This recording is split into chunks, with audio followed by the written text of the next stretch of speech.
House Stark forming a kingdom in the northern part of Westeros isn't anything like the Targaryens' conquest. The Starks' conquest took thousands of years.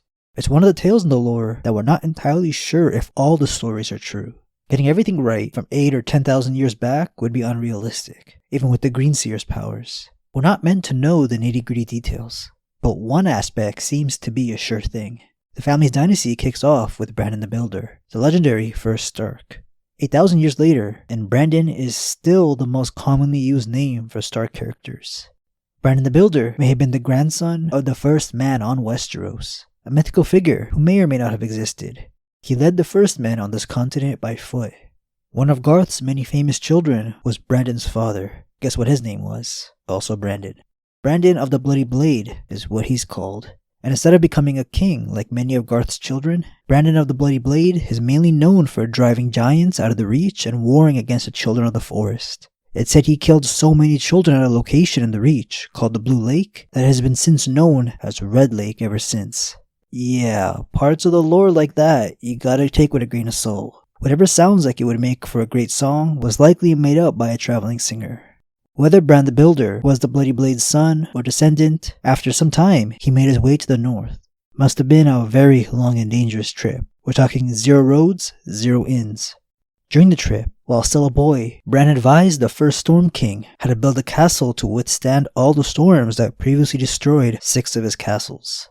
Storm's End, now the Baratheons' home, still stands to this day, year after year withstanding this region's horrible autumn storms. This is the beginning of Bran the Builder's legend. Bran settled right here, almost dead center of what is now a kingdom called the North. The first men exploring this new continent before Bran had been deforesting many of the Children of Forest's homes, so they were now in a heated war with their race. Eventually, a peace treaty was made between the first men and the children, where they could live in the same kingdoms, but segregated. Humans got open fields, and the children got wooded regions. Together, they fought against the White Walkers during the Long Night.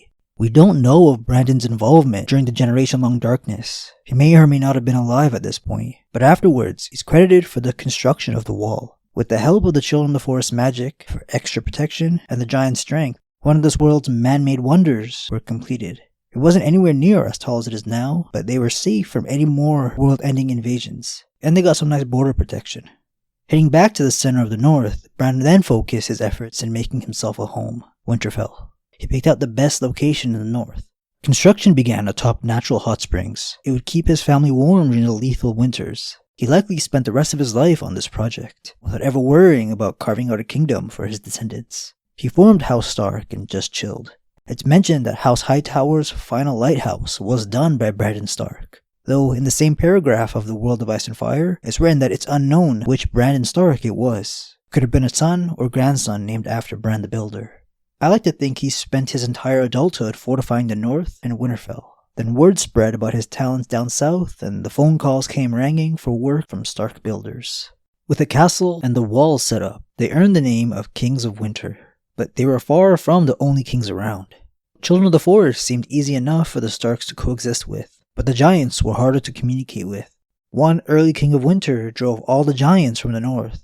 Another Stark ruler took care of a skin changer named Gavin Greywolf and his family, in the Savage War of the Wolves. This part of the Stark lore must have just been added in, because War of the Wolves sounded too cool. Less questionable proof exists for the war between the Kings of Winter and the Borrow Kings to their south, who styled themselves the Kings of the First Men and claimed supremacy over all First Men everywhere, even the Starks themselves. Runic records suggest that their struggle, dubbed the 1,000 Years' War by the Singers, was actually a series of wars that lasted closer to 200 years than 1,000, ending when the last Borrow King bent his knee to the King of Winter and gave him the hand of his daughter in marriage. Even this did not give Winterfell dominion over all the north. Many other petty kings remained, ruling over realms great and small, and it would require thousands of years and many more wars before the last of them was conquered. Yet one by one, the Starks subdued them all.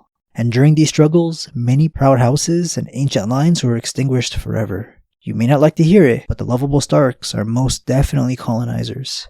It sounds like the Borrow Kings of House Dustin may have picked a fight with their neighboring Kings of Winter, but Starks kept the ball rolling, wiping out entire families when it came to that.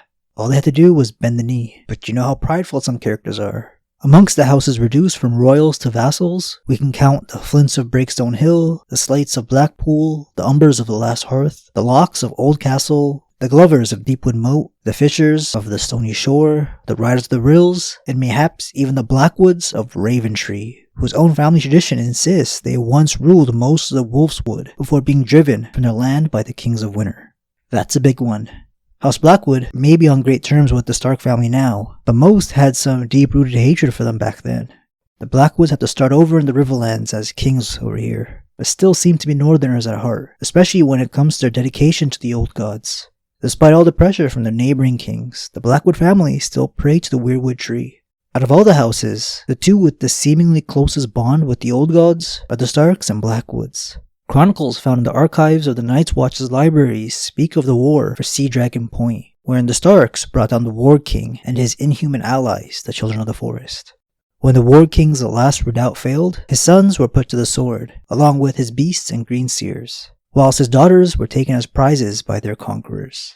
This always seemed like a hint from the writers of the World of Ice and Fire to point us to the Stark's magical origins. Taking out the Warg King and breeding with his daughters could have made some Stark wargs, powers believed to be handed out to a select few of the old gods' choosing. The same was done with the last Marsh King, a line long extinct that ruled over the southernmost swamp region of the north.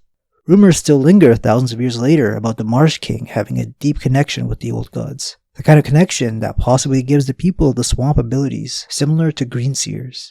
Jojen Reed is the only known example that we have so far. He's not quite a greenseer like Bran Stark, or the Three-Eyed Raven who's half Blackwood, though Jojen gets green dreams, small glimpses of different time periods, with no skin changing.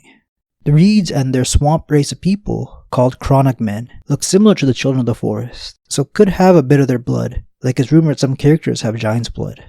House Reed rules over the swamp and defend the southern border with the Riverlands for the Starks, and they aren't descended from the Marsh Kings. The males were killed and women taken to breed with Kings of Winter. If you're wondering why a swamp exists in a tundra-like region, well, that's an accidental result of the Children of the Forest's magic. They tried to destroy this section of land to prevent humans from killing the small population they had left. They hoped water magic could drown out this area, but instead only made a swamp that now serves amazingly as a natural border defense. The swamp scares off all land invaders, like the Andals who came from Essos, taking over every other kingdom and converting them away from the children's old gods.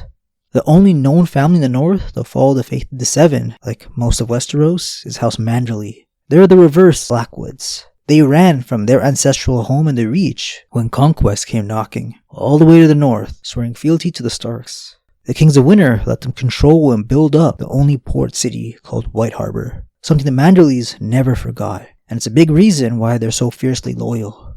House Greenwood, House Towers, House Amber, and House Frost met a similar end to the Warg King and the last Marsh King, together with a score of lesser houses and petty kings whose very names are lost to history, all extinct thanks to House Stark.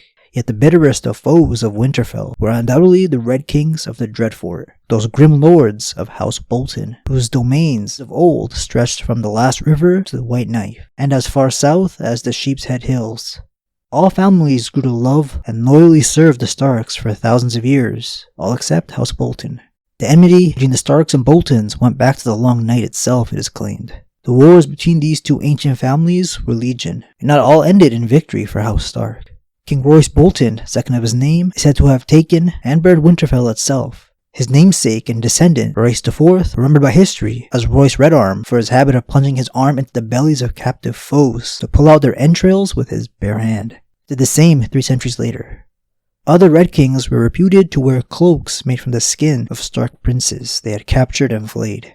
The Red Kings were so pleased with their dark reputation, they chose an image of a skinned man for their family's house sigil. Yet in the end, even the Dreadfort fell before the might of Winterfell, and the last Red King, known to history as Rhaegar the Huntsman, swore fealty to the King of Winter, and sent his sons to Winterfell as hostages, even as the Andals were crossing the narrow sea in their longships. After the defeat of Bolton's, the last of the northern rivals, the greatest threats to the dominion of House Stark came by sea. The northern border of the Stark's domain was protected by the Wall and the Men of the Night's Watch, while the south, the only way through the swamps of the Neck, passed below the ruined towers and the sinking walls of the great fortress called Moat Cailin.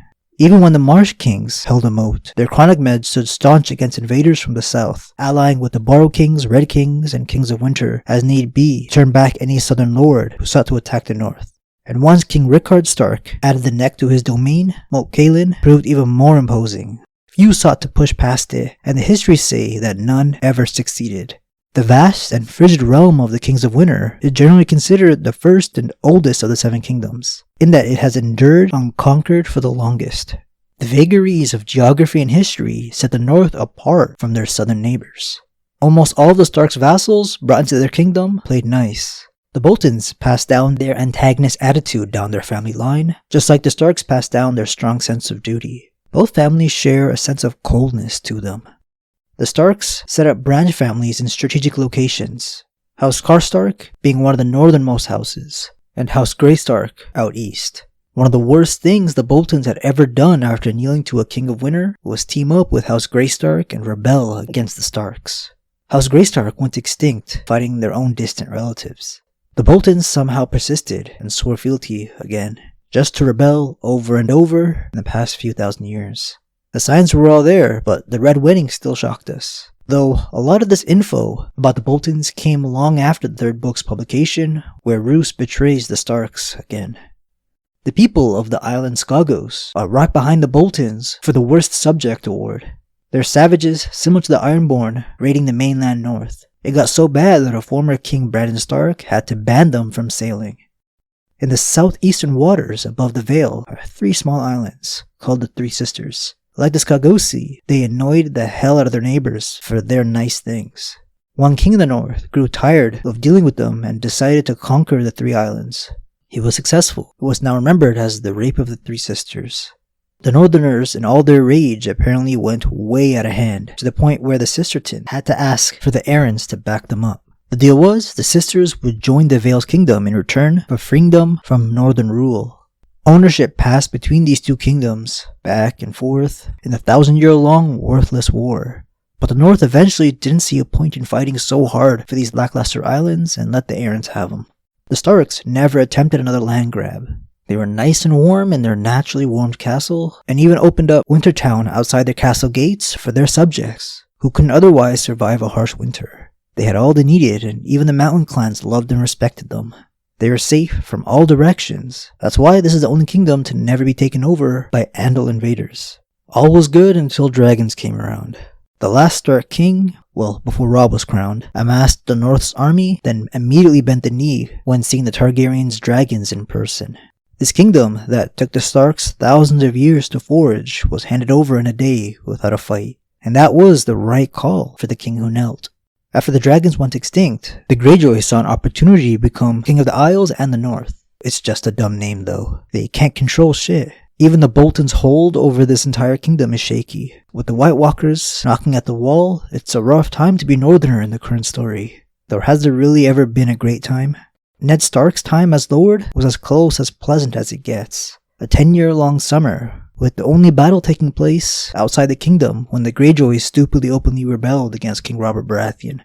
In the epilogue chapter of A Dance with Dragons, the very last chapter in the last book, winter has officially begun. House Stark was right. After this crazy long 10-year peaceful summer, winter has come. Thanks for watching this one, guys, and I'll see y'all next week.